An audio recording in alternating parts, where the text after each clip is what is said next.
2024 সালের যে বিশাল গণ অভ্যুত্থান জাতি দেখেছে, সেখানে একটি অনেক অনেক ইউনিক ব্যাপারের মধ্যে একটি ব্যাপার হচ্ছে যে ওনাদের বিভিন্ন কর্মসূচির নামকরণ।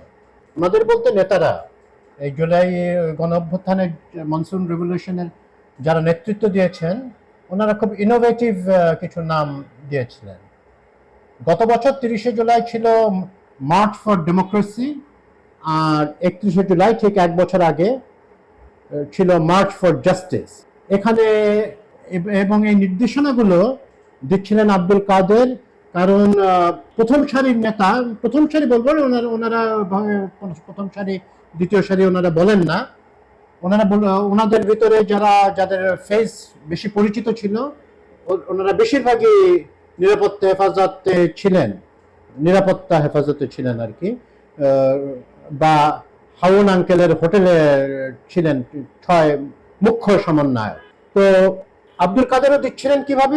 উনি টেলিগ্রামের মাধ্যমে দিচ্ছেন। টেলিগ্রাম অ্যাপের কথা আপনারা জানেন, টেলিগ্রাম অ্যাপের মাধ্যমে, মানে সরকার একটা পথে ফেসবুক, জিমেইল, হোয়াটসঅ্যাপ ইত্যাদিতে সরকার যেভাবে মানে নজরদারি করছিল, এই নেতারা, তরুণ তুর্কি যারা একেবারেই তরুণ নেতারা, ওনারা সবসময় সরকার থেকে ওয়ান স্টেপ অ্যাহেড হয়ে থাকছিলেন। তো ওনারা টেলিগ্রামের মাধ্যমে ওনাদেরকে নির্দেশনা দিচ্ছিলেন এবং জনগণ স্বতঃস্ফূর্তভাবে পালন করছিল। এবং শুধু ছাত্ররা নয়, কিন্তু সর্বস্তরের জনগণ। বাই 31 জুলাই 2024 সর্বস্তরের জনগণে নেমে এসেছিলেন। আমরা জাহাঙ্গীরনগর বিশ্ববিদ্যালয়ের এই দিনে জাহাঙ্গীরনগর বিশ্ববিদ্যালয়ের শিক্ষকরা ব্যাপক হারে নেমে এসেছিলেন, অন্যান্য কলেজের শিক্ষকরা নেমে এসেছিলেন, এবং যেসব যাদের এই সন্তানদের যারা ছিলেন রাস্তায়, ছাত্ররা, তাদের বাবা মা নেমে এসেছিলেন, রিক্সা চালকরা, শ্রমিকরা। আপনারা জানেন যে সবচেয়ে বেশি নিহত হয়েছেন কিন্তু আমাদের শ্রমিক শ্রেণীর মানুষ। ওনারাও বুঝে গেছিলেন যে এটা চলতে পারে না। ওনারা ছাত্রদেরকে ভাই হিসেবে দেখেছিলেন এবং শ্রেণী চেতনা তাদের ওইভাবে কাজ করে নাই। তারা সকল শ্রেণীর মানুষ হাসিনাকে নামাতে হবে এবং দেশের একটা পরিবর্তন অবশ্যম্ভাবী। একটা খুন গুমে রাজত্বে ফাঁসিবাদী জায়গায় বুঝতে পারেন থাকবে না আমরা। তো আমরা যে মনে করি যে এনারা লেখাপড়া জানেন না বা ইয়ে করেন না, ওনাদের ব্যাপক অংশগ্রহণ ছিল।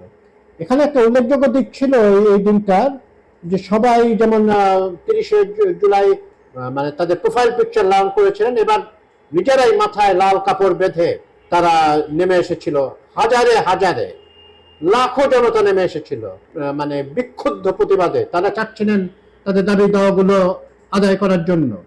তারা চাচ্ছিলেন তাদের সতীর্থরা যারা হারুন সাহেবের তথাকথিত হোটেলে ছিলেন, সেখান থেকে বেরিয়ে আসা, ডিবি অফিস থেকে তাদেরকে বের করার জন্য অন্যদের মুক্তি চাচ্ছিলেন তারা।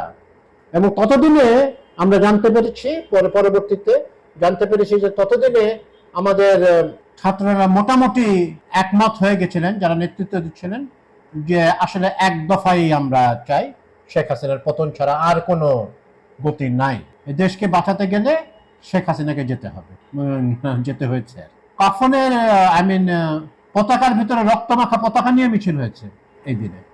এবং এটা ঢাকা চট্টগ্রামের মতো বড় বড় শহরে শুধু না, দেশের সর্বত্র হয়েছে। যেখানেই মানে হাসিনা, আমি জানি না গোপালগঞ্জের কথা আমি জানি না, বা কিছু আওয়ামী স্ট্রং হোল্ড যেখানে তাদের ইয়েরা ছিল, তাদের কথা আমি জানি না, কিন্তু সর্বত্র হয়েছে।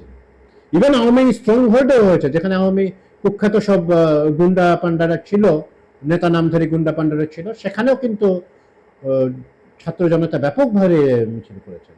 অভূতপূর্ব, এরকমটি দেশ দেখেনি তেমন একটা। 90-এর আন্দোলনে আমি একটা খুবই ক্ষুদ্র কর্মী ছিলাম, রাস্তায় ছিলাম, আমাদের নেতাদের নির্দেশেই ছিলাম। তো অনেক সময় একটু হাতাহাতি বা হয়েছে আর কি কিছু, কিন্তু এরকমটি দেখিনি, এত ব্যাপক আমরা দেখিনি। ওটা ঢাকা বিশ্ববিদ্যালয় এবং আরো কিছু কিছু জায়গা ছিল এবং মূলত শহর কেন্দ্রিক ছিল। কিন্তু এখানে একেবারে, আমি কিছুদিন আগে শ্রীপুর বলে একটা টঙ্গীর কাছাকাছি একটা উপজেলা আছে, সেখানের একটা গ্রামে গেছিলাম, সেখানে মিছিল হয়েছে। তো এরকম খুবই স্বাভাবিক পরিস্থিতি হয়েছিল। প্রস্তুতি নিচ্ছিলেন ছাত্র নেতারা, দেশের আপামর জনগণ, যে আরো নির্যাতন আসতে পারে। নির্যাতন কিন্তু চলছিল, চরম নির্যাতন চলছিল। কিন্তু তারা কোনো ভ্রুক্ষেপ করেন নাই। তারা প্রাণ দিতে, যখন আসলে মানুষ প্রাণ দিতে প্রস্তুত হয়ে যায়, তখন আসলে কোনো কিছুই তাদেরকে আটকে রাখতে পারে না। মৃত্যু ভয় যখন একবার চলে যায় মানুষের ভেতর থেকে, তখন আপনি কি করতে পারেন? এটা এরকম আমরা 90 যেমন নূর হোসেন মানে মৃত্যু ভয় নিশ্চিত জেনে উনি স্বৈরাচার নিপাত যা গণতন্ত্র মুক্তি পাক নেমেছিলেন, এখানে আরো বিশাল সংখ্যক মানুষ নেমে, আমরা ভুলবো না ওনাদের অবদান। 1400 শহীদ এবং হাজারো আহত মানুষের অবদান আমরা ভুলবো না, ভোলা উচিত নয়।